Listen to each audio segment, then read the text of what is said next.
যুক্তরাষ্ট্রের কূটনৈতিক চাপের মুখে দক্ষিণ লেবাননে একটি সংবেদনশীল সামরিক অভিযান সাময়িকভাবে স্থগিত করেছে ইসরায়েল।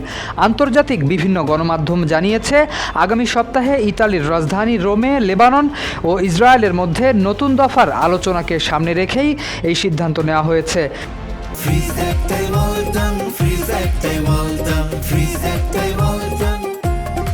গণমাধ্যমের প্রতিবেদনে বলা হয়েছে, আলোচনার অনুকূল পরিবেশ তৈরির অংশ হিসেবে দক্ষিণ লেবাননের কয়েকটি পরীক্ষামূলক এলাকা থেকে ধাপে ধাপে ইসরায়েলি সেনা প্রত্যাহারের প্রস্তুতিও চলছে।